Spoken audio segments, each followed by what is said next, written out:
Doctor professor विशाल आपके पास आते हुए, क्या सिर्फ आरोप लगाने के लिए आरोप लगाया जा रहा है और रोजगार के मोर्चे पर आपकी नजर में योगी सरकार का काम कैसा रहा है?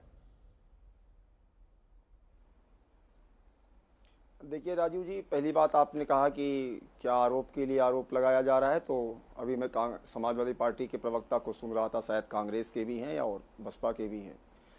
तो समाजवादी पार्टी के लिए विशेषकर कि अपने यहाँ उत्तर प्रदेश में एक कहावत है, यूपी की बात हो रही है कि झूठई लेना झूठई देना, झूठई भोजन झूठई चबेना।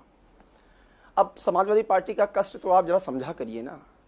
जिनके समय में उत्तर प्रदेश में दंगे होते रहे हों, जो दंगा युक्त प्रदेश कहलाता रहा हो, आज जब दंगा मुक्त हो रहा है, जिनके समय में अपराधियों को वीवीआईपी ट्रीटमेंट मिलता रहा हो और आज उत्तर प्रदेश नवनिर्माण की तरफ बढ़ रहा है, उत्तम प्रदेश बनने की तरफ अग्रसर है, तो उनके लिए कष्ट होना स्वाभाविक है। आरोप के अलावा उनके पास कोई विकल्प नहीं है। और रही बात तथ्यों पर, आपने कहा था ना कि तथ्यों पर बात कीजिएगा, तो जरा मुझे 10 सेकंड दीजिएगा, मैं आपको तथ्य देता हूं विभागवार। समाजवादी पार्टी से पूछिएगा कि इनके कार्यकाल में कितनी लाख नौकरियां दी गई थी, मात्र 2 लाख। और बसपा के भी मैं सुन रहा था प्रवक्ता को मात्र 95,000। कांग्रेस की तो खैर सरकार ही नहीं रही। अब सुनिए समाजवादी पार्टी जो आरोप लगा रहे हैं, मान्यवर कितनी नौकरियां, वो तो अभी हमारे आदरणीय माननीय विधायक जी ने बताया ही, लेकिन मैं कुछ डाटा आपको दे दूं। 8.5 लाख प्लस सरकारी नौकरियां हैं, जिनमें से 1,54,000 नौकरियां बेसिक शिक्षा परिषद में दी गई हैं।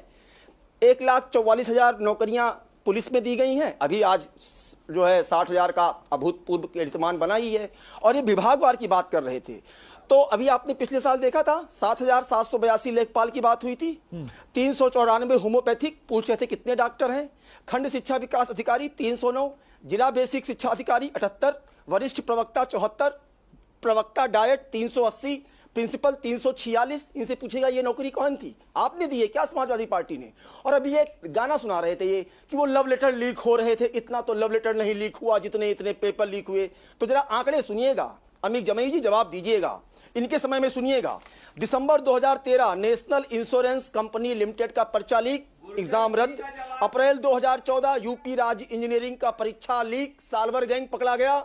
जून 2014 यूपी उत्तर प्रदेश का पीएमटी का पर्चा लीक। मई 2015 यूपी का पीएससी का पेपर लीक, एग्जाम कैंसिल हुआ।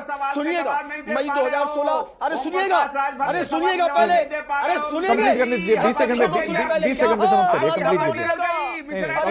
होने लगा, ठहरो ठहरो ठहरो, ठहरिए ठहरिए, अरे ठहरिए, आप क्यों नहीं देना चाहते हो? ये बात सुनिएगा, अंगारे की तरह बात है, आप क्यों नहीं सुनाना चाहते हो? क्यों नहीं बताओ गुर्जर जी ने कहा 50 करोड़ जाता है, 50 करोड़ जाता है, 50 करोड़ का पैसा कांग्रेस के पास जाता है। अरे नौकरी पर बात हो रही है ना, आंकड़ों पर बात करिए। बताइए अहमद खान साहब, ये सवाल मैं शलभ जी से पूछूंगा ना, वो तो राजनीतिक विश्लेषक है, आप उनसे सवाल पूछ रहे हैं, रुक जाइए, उनको अपनी बात कंप्लीट करने दीजिए। उसके बाद ये सवाल मैं दोबारा रखूंगा, शलभ जी के सामने दोबारा रखूंगा। अहमद खान साहब ऐसे नहीं, 20 सेकंड में आप खत्म कीजिए विशाल जी, फिर अमित आपसे जवाब। अरे राजू जी बस सुनिएगा, इनकी सरकार का कार्यकाल खत्म होने के पहले यूपी पब्लिक सर्विस कमीशन का आरओ का पेपर लीक हुआ था, जो अभी जुलाई में होने वाला है। ठीक, अब सुनिएगा। और अभी ये बहुत बात कर रहे थे, इनसे पूछिएगा कि माननीय न्यायालय ने इनके आयोग के टिप्पणी पर क्या की थी। ऐसे व्यक्ति को लाके आयोग का चेयरमैन बना दिया था, इनसे पूछिए ना। और तो उन जूनियर इंजीनियरों की क्या गलती थी? आगे बात, जल निगम का जो घोटाला हुआ था 1188 योगी सरकार रोजगार के मोर्चे पर आंकड़ों के साथ वो सब सारी चीजें जारी कर रहे हैं। आपके समय में बेरोजगारी दर क्या थी और आज बेरोजगारी दर क्या है? रोजगार स्वरोजगार के मौके बढ़े हैं, टूरिज्म निसंदेह, उसमें कोई दो राय नहीं कि इसके भी आंकड़े बढ़े हैं, बड़ी संख्या में पर्यटक उत्तर प्रदेश जा रहे हैं। तो ये सब आंकड़े तो दर्शा रहे हैं कि यूपी रोजगार के मोर्चे पर अच्छा परफॉर्म कर रहा है। राजू जी मैं अपनी बात पूरी कर लूं। देखिए विशाल जी, आऊंगा विशाल जी, आऊंगा आपके पास विशाल जी। अब आप बताइए विशाल जी, 2 करोड़ राजीव जी विशाल मिश्रा जी के पास जो डाटा था, बेहतर है कि ये डाटा जो है हमारे आदरणीय मुख्यमंत्री योगी आदित्यनाथ जी के पास होना चाहिए था। लगता है वो भूल गए मुख्यमंत्री जी आज हमारे। 2 करोड़ प्राइवेट सेक्टर और एमएसएमई का जो आपने वादा किया, 12,000 एमएसएमई तो कानपुर का जो टेंडरी उद्योग है वो बंद हो गई। सबसे ज्यादा नौकरियां मेरे नेता आदरणीय अखिलेश यादव जी जब मुख्यमंत्री थे, उत्तर प्रदेश की सबसे बड़ी शक्ति जो है हमारी एमएसएमई है। हमारा मऊ, मुबारकपुर, वाराणसी का साड़ी उद्योग, भदोई में इतना बड़ा एक्सपो मार्ट माननीय अखिलेश जी ने दिया, जो कारपेट की दुनिया में भारत तरफ जब लोग देखते हैं तो भदोई तरफ देखते हैं। टेंडी उद्योग में आप सोचिए कि ज़ारा जैसी कंपनियां जो दुनिया भर।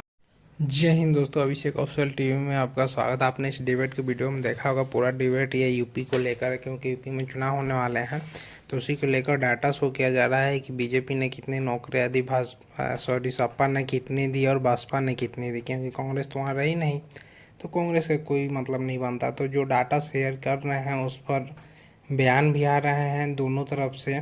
तो आपको क्या लगता है पहले और अब में यूपी में क्या बदला, नहीं बदला? अगर आप यूपी से हैं तो कमेंट करके ज़रूर बताइए और पूरा वीडियो लास्ट तक ज़रूर देखिएगा ताकि आपको और भी चीज़ें अच्छे से क्लियरफाई हो सके जो यहाँ शो हो रहा है। वो हमारे कानपुर में उन्नाव में ज़ारा बनता है। आप आ जाइए उसके बाद मुरादाबाद आ जाइए, मेरठ की जो इंडस्ट्री देखो, हर सरकार में काम होता है, इससे कोई इनकार नहीं कर रहा है, लेकिन आपके सरकार के दौरान जो सरकारी नौकरियां दी गई, मैं सिर्फ सरकारी नौकरियों पर आ रहा हूं, और योगी राज में जो सरकारी नौकरियां हैं वो ज्यादा दिख रही हैं। राजू भाई, आप विशाल जी को बैटिंग करने दे रहे हो, शलभ भाई को बैटिंग। मैं किसी को बैटिंग नहीं करने दे रहा, मैं आपसे पूछ रहा हूँ कि आंकड़ों की बात करूं। मैं बेरोजगारी तो थी 7% आपके टाइम पर। तथ्यों पर बात करिए। हम तीसरी सबसे बड़ी पार्टी है इस देश की, हमें बोलने का मौका दीजिए। मैं तथ्यों पे आ रहा हूं। मैं ये कह रहा हूं कि हमारी माननीय अखिलेश जी ने, हमने ये पूरा जो एमएसएमई का सेक्टर अखिलेश यादव जी ने खड़ा किया, जिसको योगी आदित्यनाथ की सरकार ने बर्बाद कर दिया। आपको मालूम है, कानपुर का टेंडी उद्योग का जो 16 करोड़ का एक्सपोर्ट था, आज 2,500 करोड़ पे आके पहुंचा हुआ है। और सभी इंडस्ट्रीज या तो बांग्लादेश चली गई या तो कलकत्ता चली गई। कौन उत्तर प्रदेश में? शलभ भाई एक टॉप 5 नाम बता दें कि कोई। मैं माफी के साथ अमित भाई आपको रोक रहा हूं, मैं आपको कंटिन्यू करने दूंगा आप, लेकिन 20 सेकंड में आप अपनी बात कंप्लीट कीजिए। आंकड़े दर्शाते हैं, आंकड़े बता रहे हैं कि योगी सरकार रोजगार के मोर्चे पर दूसरी सरकारों की तुलना में बेहतर कार्य कर रही है। आंकड़े ये भी बता रहे हैं ना, आंकड़े ये भी तो बता रहे हैं कि उत्तर प्रदेश में हाहाकार मचा हुआ है। नौजवानों को पकड़ पकड़ के नौकरियां दी जा रही हैं। एमएसएमई का जो सेक्टर माननीय अखिलेश यादव जी ने समाजवादी सरकारों में जिसको दुनिया के फलक तक पहुंचाया, कन्नौज का जो इत्र उद्योग दुनिया के फलक तक पहुंचाया, आज वो सब के सब सारे प्रोजेक्ट बर्बाद हो चुके हैं। ठीक है, तो हमारा ये कहना है कि आंकड़ों की राजनीति भारतीय जनता पार्टी बहुत अच्छी कहती है। आपको बहुत मुबारक। मेरा सवाल फिर इतना है, अस्थायी डीजीपी उत्तर प्रदेश में क्यों नहीं भारतीय जनता पार्टी ले आ पाई? ठीक है, डन। प्रियंका, आप ये जो प्रियंका, क्या इन आंकड़ों में आपको कोई रियलिटी नहीं दिख रही है? देखिए, मुझे ये पूछना है कि ये बताएं कि बिजली विभाग को प्राइवेटाइज करके कितनी नौकरियां खा लेगी ये डबल इंजन की सरकार, वो भी बताती जाए। ये भी बताती जाए कि जो शिक्षा मंत्री के भाई थे उनको ईडब्ल्यूएस के कोटे में डाल के कैसे इन्होंने प्रोफेसर बना दिया। ये भी बता दें एक लेखपाल ने थैंक यू धन्यवाद भी किया और उसके बाद उसको नेपाल भी जाना पड़ा। ये भी बता दें कि एक स्वामी जी थे जिन्होंने मंच पर अपने चेले को किस तरह अधिकारी बनाने की बात की और किस तरह से उनको जो है वो पूरे देश ने देखा। मैं पूछना चाह रही हूँ, इनका 1 डिस्ट्रिक्ट 1 प्रोडक्ट फेल क्यों हो गया? ये बताते क्यों नहीं है? ये जितने वादे करते हैं ये सब झूठे हैं, ये दावे किताबी हैं और वास्तव में बेरोजगारी चरम पर है उत्तर प्रदेश में। आप ये बताइए कि 69,000 शिक्षक भर्ती में आज तक इंसाफ क्यों नहीं मिला उन बच्चों को? शिक्षा मित्र सड़क पर बैठे हैं, उनसे बात करने क्यों नहीं गए? 10,000 रुपए में क्या वो खाएंगे, क्या अपने बच्चों को खिलाएंगे? ठीक है, बहुत सारे सवाल आ गए, जवाब कौन देगा? बहुत सारे सवाल आ गए। शलभ, इनका जवाब दीजिए। साथ ही साथ ये ओडीओपी जो बड़ी स्कीम थी, बड़ा प्रचार इसका हुआ, इसकी हकीकत क्या है, क्या मिल रहा है इस समय? देखिए, बहुत अच्छी बात है, इन्होंने शिक्षा मित्र की बात की। अब शांत कराइए इनको, राजीव जी शांत कराइए। इन्होंने बहुत अच्छी बात की, शिक्षा मित्र की बात की। इससे बड़ा प्रियंका, आपने बहुत सारे सवाल पूछे हैं, आप भी तो चाहती है ना इन सवालों के जवाब, तो सवालों के जवाब, सवाल आपने सारे पूछे और ये सारे सवाल वो सुन रहे हैं, तो उम्मीद है जवाब देंगे। जवाब नहीं चाहेंगे, जवाब दीजिए। नहीं वो जवाब नहीं चाहेंगे क्योंकि पता ना पोल पट्टी खुल जाएगी। इनकी समस्या है ये जरा पूछे शिक्षा मित्र की भर्ती, शिक्षा मित्र, अरे बोलने दीजिए, आपकी पोल पट्टी खुल रही है जो आपने किया राजस्थान के। बोलने दीजिए जिसका शिक्षा मित्र की भर्ती, राजीव जी शिक्षा मित्र की भर्ती की उन्होंने बात की, बहुत अच्छी बात है।